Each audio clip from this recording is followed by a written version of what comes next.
براہ راست یہ چلیں، آپ کو اس وقت مشیر داخلہ برائے احتساب شہزاد اکبر نیوز کانفرنس کر رہی ہیں۔ نیب کی جسمانی حراست میں ہیں جہاں پہ تفتیش ان سے ہو رہی ہے۔ 7 ارب سے زائد کے اثاثوں جو کہ منی لانڈرنگ کر کے کرپشن اور کرپٹ پریکٹسز سے بنائے گئے، اس کا ریفرنس بھی نیب کورٹ میں فائل ہو چکا ہے۔ اب جب تفتیش کا سلسلہ کھلا، اور آپ جانتے ہیں کہ جب کوئی بھی انویسٹیگیشن ہوتی ہے اور اس میں جب کلیاں کھلنی شروع ہوتی ہیں تو پھر کافی ساری چیزیں انرتھ ہوتی ہیں۔ اب ان جو تحقیقات سے ہٹ کر جو مزید کچھ ان کی چیزیں سامنے آئی ہیں، آج مقصد ان سے آپ سے شیئر کرنا تھا۔ اور میں یہ بڑے آؤٹ سیٹ پہ یہ کہنا چاہتا ہوں کہ یہ بار بار کہا جاتا ہے کیونکہ اور کوئی ڈیفنس نہیں ہے، آج کی بھی جتنی چیزیں ہیں میں دعویٰ کرتا ہوں کہ ان میں سے ایک چیز کے اوپر بھی شہباز شریف صاحب یا ان کے حواری کے پاس کوئی اسپیسیفک جواب نہیں ہوگا کسی بھی چیز کا۔ وہ وہی بات کریں گے کہ یہ پریس کانفرنس کر کے الزام لگاتے ہیں۔ یہ الزامات نہیں ہیں، یہ ٹھوس ثبوت کے ساتھ چیزیں ہیں جو قوم کے سامنے آ رہی ہیں، اور اس لیے آ رہی ہیں کہ آپ سو کالڈ لیڈر ہیں اور آج بھی قوم کو گمراہ کرنے کی کوشش کرتے ہیں کہ جیسے ہر پیشی کے اوپر ہمیں ایک چائنا کے حبیب جالب نظر آتے ہیں نیب کی کورٹ کے اندر کہ میں یہ نہیں مانتا، میں وہ نہیں مانتا۔ اس سے بڑا مذاق کیا ہوگا، کتنے بڑے لیفٹسٹ شاعر کی جو موکری ہے وہ اتنا بڑا منی لانڈر کر رہا ہے۔ تو شہباز شریف صاحب کی اور ان کے خاندان کی جو کچھ مزید چیزیں آپ کے سامنے آئی ہیں، یہ میں ابھی آپ سے شیئر کرتا ہوں ڈیٹیل کے ساتھ۔ ان کا طریقہ واردات یہ تھا کہ کاروبار کا بیس تھا، اس کاروبار کے بیس میں اپنی کک بیکس، کمیشنز، ایکسٹورشن، کرپشن کا پیسہ وصول کرنا اور ان کو سو کالڈ کاروبار کے اکاؤنٹس میں سے گھما کے وائٹ کرنا، جسے آپ منی لانڈرنگ بھی کہتے ہیں۔ اور اس کے اب واضح ثبوت ہمارے سامنے موجود ہیں، اور وہ خود بھی اس وقت بہت جھنجھلائے ہوئے ہیں، کیونکہ ان کی جو جھنجھلاہٹ ہے اس کی نشانی آپ کو یہاں سے ہی مل جاتی ہے۔ جو بھی کچھ دنوں پہلے خبر آئی تھی، خود بھی انہوں نے نیب کی کورٹ میں کہہ دیا تھا کہ مجھے کیمرے لگائے ہوئے ہیں۔ انہوں نے سنا ہے کہ کوئی ٹوائلٹ کے نل میں سے کیمرے ڈھونڈنے کی کوشش کی ہے، کبھی ان کو پنکھے میں سے کیمرے نظر آتے ہیں۔ ان کے حواری بھی بوکھلائے ہوئے ہیں، وہ کبھی کہتے ہیں فلاں بیس بدل کے جاتا ہے، شہزاد صاحب بیس بدل کے نیب چلے جاتے ہیں۔ کرتوت آپ کے پکڑے جا رہے ہیں، بیس بدلنے کا آپ الزام میرے اوپر لگا رہے ہیں۔ اب یہ کچھ تفصیل ہیں، اس کا آپ کے سامنے یہ ایک چارٹ بھی شو کیا ہے، جو جب شوگر ملز کے متعلقہ چیزوں کو دیکھا جانا شروع کیا، اور ابھی تو صرف یہ 1-2 شوگر ملز کے چیزیں دیکھی گئی ہیں، تو ایک بڑی شاکنگ قسم کی چیز سامنے آئی ہے کہ 2 شوگر ملز، ایک العربیہ شوگر مل، دوسری رمضان شوگر مل، اور اس کے بھی صرف 10 سالوں پہ معید چیزوں کا جب جائزہ لیا گیا ہے تو ان 2 شوگر ملز کے کم آمدن والے ملازمین، جس میں کوئی چپڑاسی ہے، کوئی کلرک ہے، کوئی اکاؤنٹس مینیجر ہے، ان کے ناموں پہ بے نامی اکاؤنٹس، اور ان اکاؤنٹس میں 22 ارب روپے سے زائد کی منی لانڈرنگ۔ اب ان تمام چیزوں کے ثبوت ہمارے سامنے آ چکے ہیں۔ یہ میں ابھی آپ سے اس کی تفصیل شیئر کرتا ہوں۔ یہ 12 کم تنخواہ دار ملازمین ہیں جن کے نام پہ پرسنل اکاؤنٹس کھلوائے گئے، اور اس کے اندر تقریباً 15 ارب سے زائد کی منی لانڈرنگ کی گئی۔ اس کے بعد 7 ارب روپے تقریباً کچھ اور ملازمین اور بے نامی لوگوں کے نام پہ فیک کمپنیاں بنائی گئی، اور میں جب اس کی تفصیل میں آتا ہوں تو میں بتاؤں گا یہ ڈبل فیک کمپنیاں ہیں۔ اب تفصیل ذرا سن لیجئے۔ سب سے پہلے جو ایک اکاؤنٹ ہے، صرف 2 سال میں 2016 اور 17 میں ملک مقصود نامی چپراسی جو ہیں، اور یہ سلیمان شہباز کو اس کا پرسنل ٹی بوائے تھا، اس کے اکاؤنٹ میں 3.7 ارب روپے کی منی لانڈرنگ کی گئی. اس میں 3.7 ارب روپیہ مختلف کھاتوں سے ڈلوایا گیا. اور ملک مقصود کو یہ بھی میں آپ کی اطلاع کے لیے عرض کر دوں کہ جیسے ہی یہ انویسٹیگیشنز کا آغاز ہوا تھا ٹی ٹی والے کیسوں میں، تو ملک مقصود 2018 میں ملک سے فرار ہو گیا تھا. اس وقت اس کے ریڈ نوٹسز بھی شاید نکلے ہوئے. پھر دوسرے شخص ہیں رمضان شوگر مل کے ہی ایک چپراسی محمد اسلم، 18-20 ہزار روپیہ تنخواہ دار، اور اس کے اکاؤنٹ میں 2014 سے لے کے 17 تک 2.3 ارب روپیہ جمع کروایا گیا. پھر رمضان شوگر مل کے ہی ایک کلرک اظہر عباس کے اکاؤنٹ میں 2011 سے لے کے 2014 تک 1.67 ارب روپیہ جمع کرایا گیا. پھر یہی رمضان شوگر مل کے کلرک غلام شبر کے اکاؤنٹ میں 2012 سے لے کے 2014 تک 1.57 ارب روپے جمع کرائے گئے.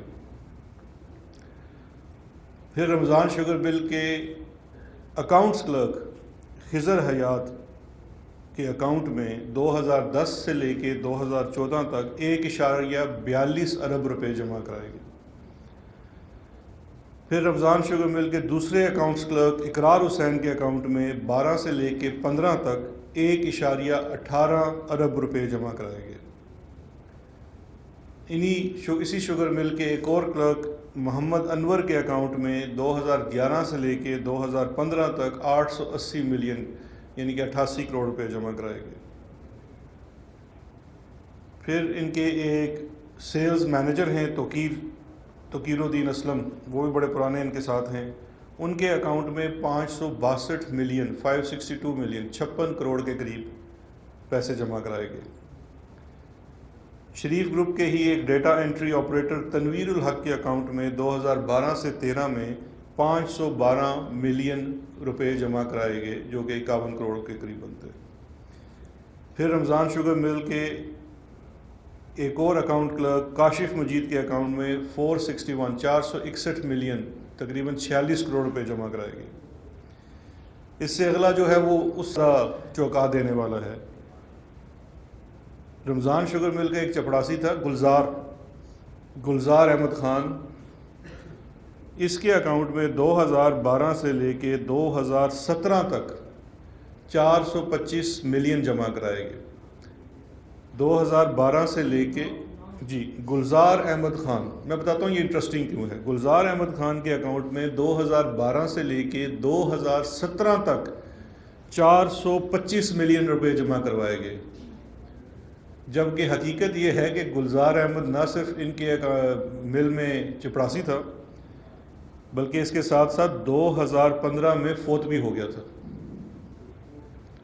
لیکن اس کے فوت ہو جانے کے باوجود یہ اکاؤنٹ آپریٹ ہوتا رہا، اس میں پیسے جمع ہوتے رہے، پیسے نکلتے رہے، آگے ٹرانسفر ہوتے رہے 2 سال تک. 7 فروری 2015 کو گلزار احمد خان فوت ہو گیا تھا.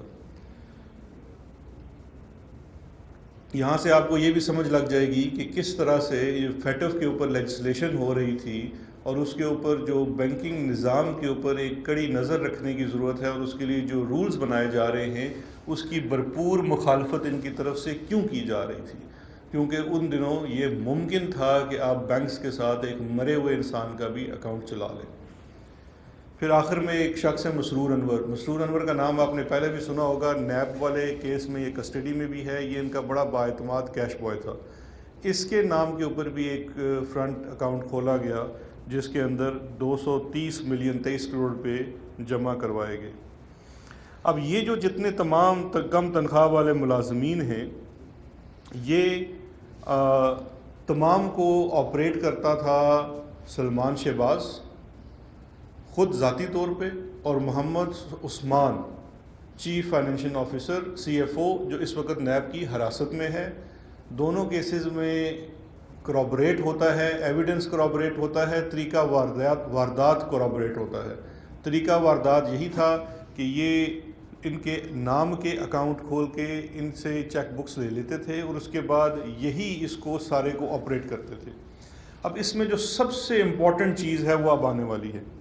سب سے امپورٹنٹ چیز یہ ہے کہ اس اکاؤنٹ کا جب جائزہ لیا گیا تو یہ تقریباً 22 ارب کے اکاؤنٹس میں، کیونکہ میں آج ہر چیز کی تیاری کر کے ان کے لیے لایا ہوں، یہ فرمائیں گے کہ جی کاروبار میں تو آپ کو پتہ ہے جی ایسے تو ہوتا رہتا ہے۔ اس کا بھی جواب ہے، یہ کوئی کاروبار کے پیسے نہیں تھے، یہ کوئی چینی کے پیسے نہیں تھے۔ اس اکاؤنٹ کا پورا فرینزک کیا گیا ہے ان اکاؤنٹس کا، اور اس میں سے صرف 3 ارب روپے جو ہیں وہ ظاہر ہوتے ہیں کہ شاید یہ ثابت نہیں ہے، شاید ان کا کوئی تعلق شوگر کے کاروبار سے ہو۔ بقیہ رقم کا تعلق کسی طریقے سے بھی کسی کاروبار سے نہیں ہے۔ وہ پیسے اسی طرح سے کسی ٹھیکیدار سے، کسی پولیٹیشین سے، کسی بزنس مین سے، جس طرح سے میں نے شروع میں لفظ استعمال کیا تھا، پیٹرنیج، ایکسٹورشن، آپ جرائم پیشہ لوگوں کی سربراہی کرتے تھے، ان کے غلط کاموں کے پیچھے ان کو تحفظ فراہم کرتے تھے اور اس کے لیے آپ پیسے لیتے تھے، یا کسی کاروباری شخص کو بلیک میل کرتے تھے، ایکسٹورشن کرتے تھے، اس کے پیسے لیتے تھے۔ اور اس میں مجھے کوئی زیادہ ثبوت دینے کی ضرورت نہیں ہے، لاہور میں رہنے والے ان کے طریقہ واردات 180H میں جو کچھ ہوتا تھا سارے اس سے واقف ہیں۔ لیکن ایک شخص ہماری تفتیش میں ایسا بھی آیا جس نے خود قبول کیا کہ اس نے ایک چیک تو خود شہباز شریف صاحب کو CM آفس میں جا کے دیا، کیونکہ جب اس چیک کی پوچھ کی گئی کہ وہ چیک کیسے اس اکاؤنٹ میں جمع ہوا تو اس نے یہ اقرار کیا، لیکن اب اپنے جان کے تحفظ کی وجہ سے اپنا نام منظر عام پہ نہیں لانا چاہتا، کیونکہ جس طرح کے یہ لوگ ہیں، لوگ ان سے ڈرتے بھی ہیں۔ اس کے علاوہ ایک بڑا اہم کام ہے کہ بینکنگ کے اندر بینک ملازمین کو ساتھ ملا کے پیرلل بینکنگ سسٹم بھی کھڑا کیا گیا۔ وہ پیرلل بینکنگ سسٹم یہی ہے کہ جو آپ کے نو یور کسٹمر کی جتنی قواعد و ضوابط ہیں، جو آپ نے سگنیچر میچ کرنے ہیں، جتنی اس کے اوپر آپ نے چیکس اینڈ بیلنس کرنا ہے، وہ آپ نے کوئی نہیں کرنا۔ آپ نے مخصوص بینک کی برانچز کے ساتھ مل کے، ان لوگوں سے مل کے آپ نے یہ پورا نیٹ ورک بنانا ہے، بیکاز جب آپ اس پیسے کو، ال گاٹن منی کو بینکنگ چینل جو کہ ایک فارمل اکانومی کا چینل ہے اس میں گماتے ہیں تو آپ اس پیسے کو وائٹ کر رہے ہوتے ہیں، اور پھر اس کو آپ بڑے طریقے سے اپنے سسٹم میں فیک اینڈ انفلیٹڈ سیلز کر کے دکھا کے اس کو وائٹ کر لیتے ہیں۔ یہ ایک بڑا نیا طریقہ ہے۔ بچہ آکسفورڈ سے پڑھ کے آیا تھا تو اس نے سیکھا ہوا تھا، لیکن میں داد دیتا ہوں ان تفتیش کرنے والوں کو جنہوں نے یہاں لوکل اسکولوں سے پڑھ کے اس کو پکڑ لیا۔ اب ہم آ جاتے ہیں ان کی کمپنیوں کے اوپر۔ یہ تو تھا 15 ارب روپے کا، میں نے ابھی آپ کو حساب دیا۔ اب جو ان کی کمپنیز ہیں ان کا ذرا دیکھ لیجئے، 7 ارب روپے ان کے 2010 سے لے کے 2018 تک ان کمپنیوں میں ڈالے گئے۔ 6 جعلی کمپنیاں ہیں، فیک فرنٹ کمپنیاں ہیں۔ اچھا، سب سے انٹرسٹنگ چیز ہے کہ اتنی زیادہ جعل سازی ہوئی ہے کہ یہ کمپنیاں نہ ہی SCCP رجسٹر ہیں، نہ ہی FBR کے ساتھ رجسٹر ہیں، صرف محض لیٹر ہیڈ کے اوپر ان کمپنیز کے اکاؤنٹس کھل جاتے ہیں، اور ان اکاؤنٹس کے اندر پھر پیسہ وہی خود برد کر کے پھر ان اکاؤنٹس کو چھوڑ دیا جاتا ہے۔ اس میں یہ میں آپ سے 5 کمپنیاں ہیں ان کی ڈیٹیل شیئر کرتا ہوں۔ 6 کمپنیز ہیں۔ پہلی کمپنی ہے جی الفخری ٹریڈر۔ اب الفخری ٹریڈر کس کی ہے؟ الفخری ٹریڈر ہے حاجی نعیم فخری، جو کہ ایک فرنیچر والا ہے چنیوٹ میں، اس کی ہے، جس کے علم ہی نہیں ہے کہ اس کے نام کی ایک کمپنی بھی ہے، جو کہ کمپنی تو رجسٹر ہی کہیں نہیں ہے۔ اس کا ایک شناختی کارڈ کے ساتھ ہے، ایک اکاؤنٹ کھول لیا گیا، الفخری ٹریڈر کے نام کا ایک لیٹر ہیڈ بنا لیا گیا اور اکاؤنٹ کھول دیا گیا۔ اس کے نام پہ جو اکاؤنٹ کھلوایا گیا اس میں 2.8 ارب روپے جمع کرائے گئے۔ اس کے بعد وارث ٹریڈر کے نام پہ ایک اور کمپنی کھولی گئی جس میں صرف 2 سالوں میں 1.32 ارب روپے جمع کرائے گئے۔ وارث ٹریڈر کا جو مالک ہے محمد وارث، جس کا شناختی کارڈ ہے، وہ آپ کو زیادہ مشکل نہیں ہوگی گیس کرنے میں، وہ رمضان شوگر مل میں چپڑاسی ہے۔ اس لیے اگر کسی نے چپڑاسی کی نوکری کرنی ہے تو وہ شریف گروپ میں نوکری کرے، اربوں کی گیم ہے۔ اگلا ہے اکبر ٹریڈر۔ پہلے تو مجھے شک پڑا کہ میرے نام پہ یا میرے والد کے نام پہ نے کوئی کمپنی کھول لی، لیکن یہ کوئی بیچارہ شخص ہے، سید اکبر والد عبدالحکیم۔ اس کے اکاؤنٹ میں 1.24 ارب روپے جمع کرائے گئے، لیکن اس کا جو شناختی کارڈز کے ساتھ لگایا گیا وہ جعلی ثابت ہوا۔ اس نمبر کے ساتھ یہ نام اور ڈیٹیل میچ نہیں کرتی۔ یہ وہ بیسک چیک ہے جو بینکس کو کرنا چاہیے تھا، انہوں نے نہیں کیا. اور یہ ان سے لنک اس لیے ہوتا ہے کہ اس میں سے جتنا کیش وڈرال اور جمع ہوتا ہے، کیونکہ اس کی تفصیل رکھی جاتی ہے، تو وہ یہی کیش بوائز ہیں ان کے جو جمع کراتے ہیں. اس کے بعد اگلی کمپنی ہے راشد ٹریڈر. راشد ٹریڈر میں 998 ملین، تقریباً 1 ارب کے لگ بھگ 99 کروڑ روپیہ بنتا ہے یہ، جس کا جو پروپرائٹر دکھایا گیا راشد بشیر، جو کہ دوسری بھی ایک جعلی شناخت تھی. پکڑے کہاں سے گئے؟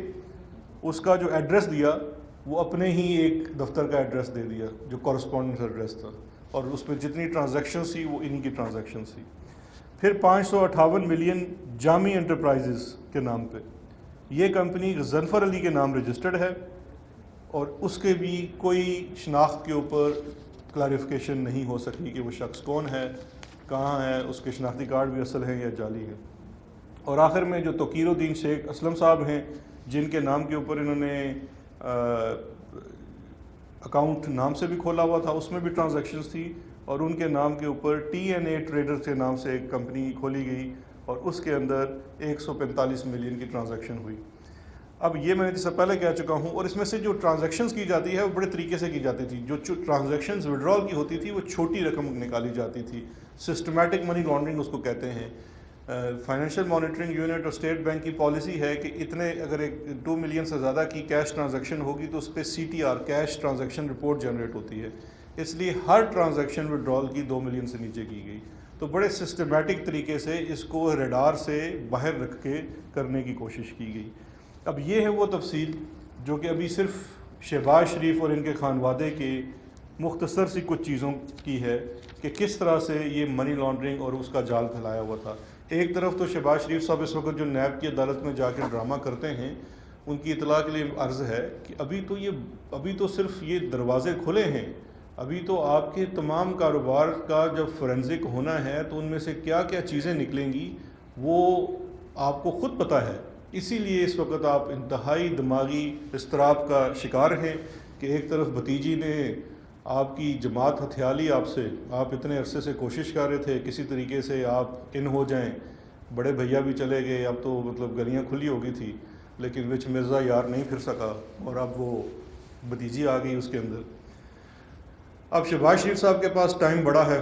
میں نے پہلے ان سے 22 سوال کیے، پھر میں نے ان سے 9 سوال کیے، پھر شاید 15 بھی کیے، کسی کا جواب نہیں ملا. اس وقت مصروف ہوں گے، آج کل جیل میں ہیں، بالکل فارغ ہیں.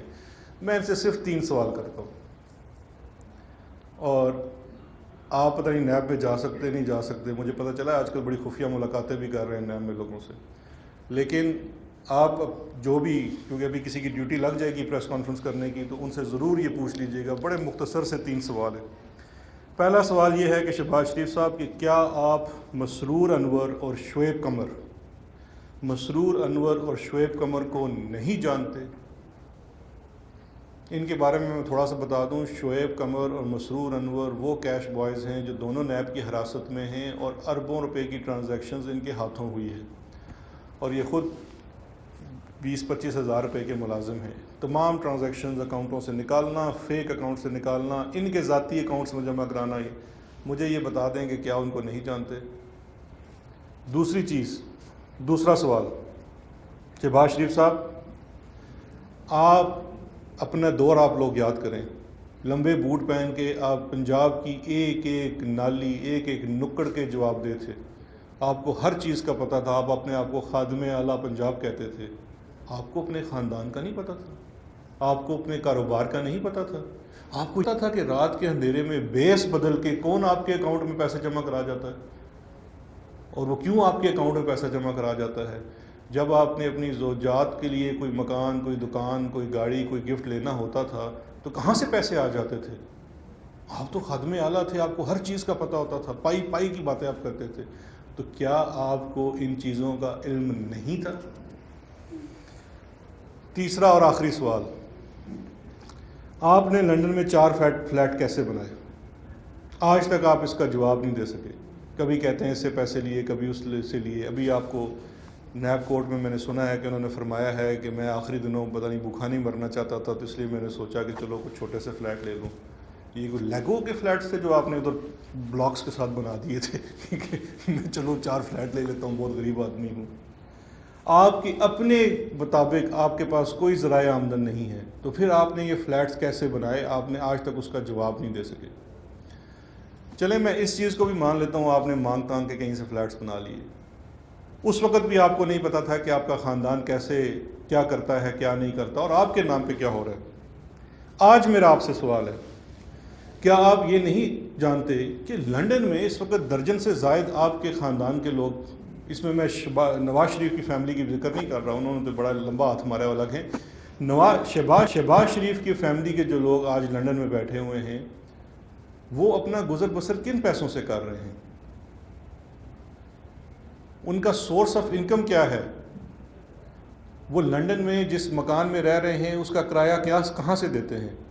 اور اگر کرایہ نہیں دیتے تو ان مکانات کی، ان محلات کی اونرشپ کس کی ہے؟ اور دوسرا اہم سوال آپ سب کو کرنا چاہیے ان سے، یہ اتنے عرصے سے لنڈن میں مقیم کیسے ہیں؟ اگر آپ وزٹ ویزا کے اوپر ہیں تو میکسیمم لینتھ آف سٹے جو ہوتی ہے 180 ڈیز ہوتی ہے، 180 دن، 6 ماہ سے زیادہ آپ وزٹ ویزا پہ نہیں رہ سکتے۔ تو شہباز شریف صاحب، کیا آپ کا تمام خاندان برطانیہ کی شہریت حاصل کر چکا ہے؟ اور تو کوئی طریقہ نہیں ہے۔ سلیمان شہباز کا سٹیزن شپ سٹیٹس کیا ہے؟ کیا آپ بتانا پسند کریں گے؟ آپ کے باقی خانوادہ جو ہے وہاں پہ، وہ کس لیگل سٹیٹس کے ساتھ رہ رہا ہے؟ یا آپ کے ساتھ وہاں کی حکومتیں کوئی خاص رویہ رکھے ہوئے ہیں؟ تو میری آپ سے گزارش ہے کہ آپ ان سے یہ سوال کے جواب لیں۔ یہ تمام چیزیں آپ سے شیئر کرنے کا مقصد یہ تھا کہ ان کا اصل چہرہ عوام کے سامنے آ سکے۔ انہوں نے اپنے ادوار میں دونوں ہاتھوں سے لوٹا ہے، اپنا پیٹ بھرا ہے۔ آج بھی میں مسلم لیگ نون کے لوگوں سے کہنا چاہوں گا، یہ جو اس وقت جلسہ کرنے جا رہے ہیں، ہم تو ان کو کہہ رہے ہیں 100 بسم اللہ، ایک نہیں 10 جلسے کریں۔ او خدا کے لیے جلسے تو اپنے خرچے پہ کرو، اس پہ بھی آپ نے اپنے ورکروں کی ڈیوٹی لگائی ہے، 2 لاکھ 4 لاکھ 5 لاکھ روپے جمع کراؤ۔ مطلب انتہا ہو گئی ہے کہ اس جلسے کے لیے بھی آپ نے پیسے خود خرچ نہیں کرنے ہیں۔ اتنا مال بنایا ہے، اس میں سے کچھ خرچ کر لیجئے۔ Thank you G.